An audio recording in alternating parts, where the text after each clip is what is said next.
কৃষি যন্ত্রাংশ তৈরিতে সম্ভাবনাময় শিল্প হিসেবে গড়ে ওঠা বগুড়ার লাইট ইঞ্জিনিয়ারিং খাত এখন সংকটে পড়েছে। উদ্যোক্তা ও এ পেশায় জড়িতরা বলছেন, শ্রমিকদের প্রশিক্ষণ, নিরবিচ্ছিন্ন জ্বালানি সরবরাহ এবং পাশাপাশি সহজ সুবিধায় ব্যাংক ঋণ দেয়া গেলে এ সংকট দ্রুত কাটিয়ে ওঠা সম্ভব। এস.এম. আবু সাইদের প্রতিবেদন, ছবি তুলেছেন মাসুদ বাবু। বগুড়ায় শহর ও শহরতলির চারপাশে এরকম প্রায় ৬০০ কারখানা গড়ে উঠেছে। কৃষি জমিতে চাষিদের বহুল ব্যবহৃত সেচ পাম্প, টিউবওয়েল, ধান কাটাই মাড়াই যন্ত্র, জৈব সার কাটিং মেশিন, সাইলেন্সার সহ জুট মিল, ময়দা মিল, সিমেন্ট মিলের যন্ত্রাংশ মিলে প্রায় ২০০০ রকমের যন্ত্র ও যন্ত্রাংশ তৈরি হচ্ছে।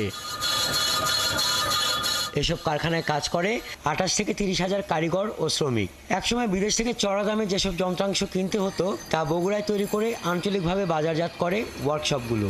মানসম্মত ও টেকসই হওয়ায় বিদেশেও এসব পণ্যের চাহিদা রয়েছে। আমাদের দেশে উৎপাদন হতে খরচ কম এবং টাইমলি পাওয়া যাচ্ছে।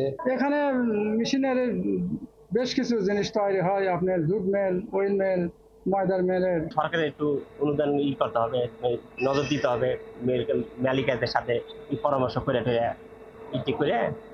আপনি এটা উন্নয়ন করার জন্য আর কি করা লাগে।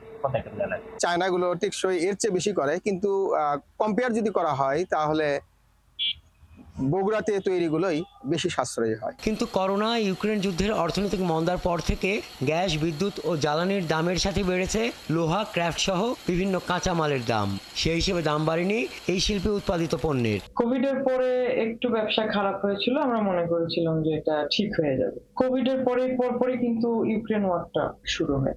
এরপরে জ্বালানি, আপনার গ্যাসের দাম 11 টাকা থেকে ঘনমিটার থেকে 33 টাকা ঘনমিটারে চলে আসে। আমাদের প্রফিট মার্জিন কিন্তু ওই পরিমাণে বাড়ে না। এই শিল্প বিকাশে শ্রমিকদের ভালো প্রশিক্ষণ, সহজ শর্তে ব্যাংক ঋণ প্রদান, আধুনিক প্রযুক্তি ব্যবহার এবং নির্দিষ্ট জায়গায় সকল কারখানা স্থাপনের দাবি উদ্যোক্তাদের। চায়না থেকে আমদানিকৃত যে পণ্যগুলো আমরা এখন নিচ্ছি তার অন্ততপক্ষে 50 থেকে 70% আমদানি বিকল্প পণ্য আমরা বগুড়াতে তৈরি করব।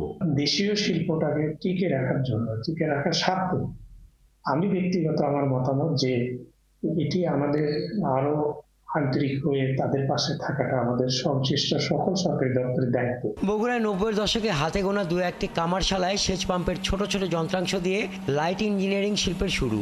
চাহিদা মতো কাঁচামালের অভাব এবং জ্বালানির ঊর্ধ্বগতির কারণে বিদেশ থেকে আনা পণ্যের সাথে প্রতিযোগিতা করতে অনেকটাই ব্যর্থ এই খাত সংশ্লিষ্টরা মনে করছেন, সরকারি পৃষ্ঠপোষকতা পেলে আবারও ঘুরে দাঁড়ানো সম্ভব। হাসান আহমেদ, 71।